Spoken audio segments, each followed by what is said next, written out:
तीन जादुई चोर। राजू, सुमित और सोहन तीनों बहुत अच्छे मित्र थे। तीनों अपनी पढ़ाई खत्म होने के बाद नौकरी ढूंढने में लग जाते हैं। तीनों रोज सुबह नौकरी की तलाश में निकलते हैं, लेकिन शाम को निराश होकर ही घर लौटते हैं। अरे यारो क्या करें, नौकरी ढूंढते ढूंढते इतने दिन हो गए, कैसी भी नौकरी नहीं मिल रही। हाँ भाई, हमारी तो पढ़ाई लिखाई सब कुछ बेकार चली गई। इतना पढ़ने के बाद भी कोई नौकरी नहीं मिल रही।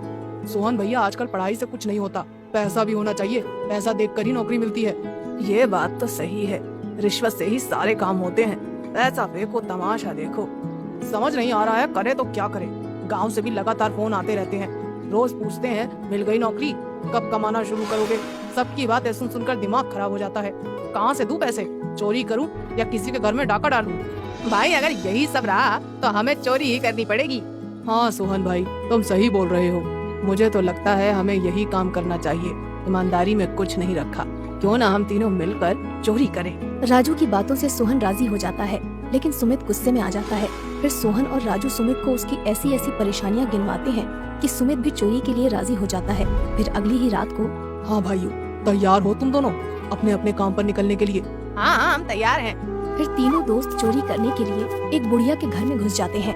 अरे भाइयों, लगता है इस घर में कोई नहीं है, चोरी करना आसान हो जाएगा। तभी एक बुढ़िया औरत खांसते हुए कमरे से बाहर निकलती है। हे भगवान जी, कैसी जिंदगी है। प्यास लगे तो कोई पानी पकड़ाने तक को नहीं है। चलो, जैसी आग की इच्छा। बुढ़िया ऐसा बोलकर पानी पीकर अपने कमरे में चली जाती है। अरे ये अम्मा तो बहुत बूढ़ी है, बेचारी कितनी परेशान है। हाँ हाँ, हम भी देख रहे हैं। तू चुप हो जा, ज्यादा बोल मत, आवाज चली गई तो बेकार में पकड़े जाएंगे। फिर वो तीनों उस बूढ़ी औरत के सोने का इंतजार करने लगते हैं, लेकिन काफी देर इंतजार करने के बाद भी वो बूढ़ी औरत सोने का नाम ही नहीं ले रही थी। बहुत बेचैनी हो रही है, नींद भी नहीं आने का नाम ले रही। नींद आएगी भी कैसे?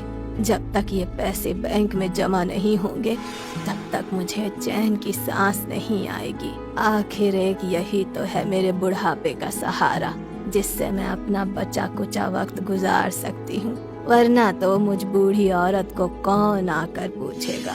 राजू भाई, ये बूढ़ी औरत तो बेचारी खुद परेशान है। अगर हमने इसके पैसे चुरा लिए तो बेचारी हमें बहुत बददुआ देगी। हाँ भाई, तुम सही कह रहे हो, बेचारी ने अपने मुश्किल वक्त के लिए पैसे रख रखे हैं। उन दोनों की बातें सुनकर राजू का भी चोरी करने का मन बदल जाता है और तीनों किसी दूसरे घर में चोरी करने के लिए जाते हैं। वहाँ चोरी करने के लिए जैसे ही घुसते हैं, वहाँ पर एक बूढ़ा आदमी चारपाई पर लेटा हुआ था। वहीं पास में एक बूढ़ी औरत अपने जवान बेटे से बात कर रही थी कि ये सोना बेचकर कल हम तुम्हारे पिताजी का ऑपरेशन करवा देंगे, और रोने लगती है। तीनों दोस्त उस बूढ़ी औरत की परेशानी देखकर दुखी हो जाते हैं और वहाँ से भी बिना चोरी किए आ जाते हैं और आकर तीनों एक पेड़ के नीचे बैठ जाते हैं। उस पेड़ के नीचे एक टूटी हुई मूर्ति रखी थी। भाई ये काम हमारे बस की नहीं है, हम चोरी नहीं कर सकते, चोरी करना आसान नहीं है। हाँ भाई, सही बोल रहे हो। अब क्या करेंगे? करेंगे क्या, कल फिर चोरी करने चलेंगे, लेकिन कल किसी अमीर घर में चोरी करने चलेंगे जिनको हमारी चोरी से कोई फर्क न पड़े। सोहन सोच में पड़ जाता है। अब तुम किस सोच में पड़ गए? मैं सोच रहा हूँ कि काश मेरे पास ऐसी शक्ति होती जिससे मैं उन सभी रिश्वत लेने वाले और काला धन कमाने वालों को पता लगा लेता, फिर हम उसी घर में जाकर चोरी करते। हाँ, और मुझे कोई ऐसी शक्ति मिल जाती जिससे हम गायब होकर उन रिश्वतखोरों के घर में आसानी से चोरी भी कर लेते और कोई हमें देख भी नहीं पाता। हाँ हाँ हाँ, और मुझे ऐसी शक्ति मिल जाती जिससे मैं उनकी तिजोरी का ताला तोड़कर आराम से चोरी कर सकता। और ये बोलकर तीनों जोर जोर से हंसने लगते हैं। तभी मूर्ति से आवाज आती है, तथास्तु। तीनों आवाज सुनकर डर जाते हैं और डर कर अपने रूम पर चले जाते हैं। वहाँ जाकर वो तीनों सो जाते हैं। अगले दिन सुबह उठकर, अरे राजू भाई, सुमित भाई, मुझे रात को सपने में एक ऐसा घर दिखाई दिया जिसमें बहुत सारा काला धन था। अरे सोहन भाई, वो सिर्फ बातें थी, जैसा हम बचपन में सोचते थे। काश ऐसा हो जाता, काश वैसा हो जाता। बचपन में तो हमें पता ही नहीं क्या क्या सोच लेते थे। बचपन में हमारी हुई बातें सच थोड़ी ना होती थी जो आज सच होंगी। क्या पता भाई सच हो जाएं। एक बार कोशिश तो करते हैं। जो जगह सोहन भाई ने सपने में देखी है, चलो उसी घर पर आज हम चोरी करने चलेंगे। ठीक है राजू, तुम कहते हो तो हम चलते हैं। ये बोलकर तीनों रात होते ही चोरी करने के लिए उसी जगह पर चले जाते हैं जो सोहन ने अपने सपने में देखी थी। सोहन भाई, तुम्हारा सपना तो मुझे सच लग रहा है। अरे भाई, अब हम तीनों मिलकर अंदर चलते हैं, पर उससे पहले राजू, तू एक बात चेक कर ले कि तेरी शक्ति असली है या नकली। राजू अपनी शक्ति का पता लगाने के लिए उस बिल्डिंग के चौकीदार के सामने अंदर घुसने लगता है, लेकिन चौकीदार ऐसे आराम से बैठा था जैसे उसे कुछ दिखाई ही नहीं दे रहा हो। अरे वाह, इस चौकीदार को तो मैं दिखाई ही नहीं दे रहा। राजू सोहन और सुमित का हाथ पकड़कर अंदर ले जाता है। हाथ पकड़ते ही वो दोनों भी गायब हो जाते हैं। तीनों उस घर के अंदर घुस जाते हैं। सुमित, मेरा और सोहन का काम तो हो गया, अब तुम्हारा काम शुरू करो। जैसे ही राजू ने तिजोरी को हाथ लगाया, उसका लॉक अपने आप ही खुल गया। राजू, सोहन और सुमित सारा पैसा भरकर वहाँ से गायब हो गए। ये तो बहुत सारे पैसे हैं। हाँ, इतने पैसे मैंने पहली बार देखे हैं। मैं सोच रहा था कि क्यों ना हम इन पैसों से गरीबों की मदद करें। हाँ, तुम बोल तो ठीक रहे हो। फिर वो तीनों जब भी कोई रिश्वत लेता है, उसके घर रात को जाकर उन पैसों की चोरी करते हैं और उन पैसों से गरीबों की मदद करने लगते हैं। फिर एक दिन, सोहन भाई, आज रात कोई ऐसा अमीर पैसे वाला घर का सपना देखना जिससे उस बच्ची के दिल का ऑपरेशन हो सके। उस छोटी बच्ची के ऑपरेशन में बहुत पैसा चाहिए, तुम्हें पता है ना?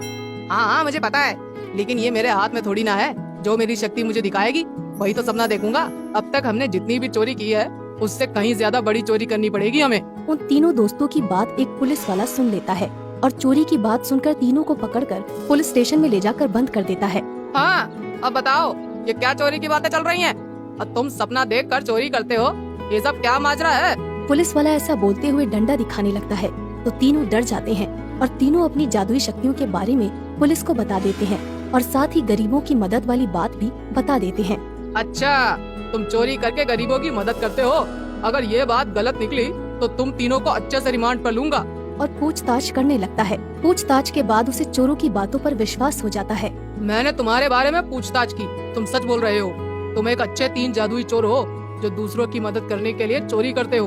तुम चोरी करने के साथ साथ एक अच्छा काम भी कर रहे हो, इसलिए मैं तुम्हें छोड़ रहा हूँ। और तीनों जादुई चोर फिर से गरीबों की मदद करने में लग जाते हैं।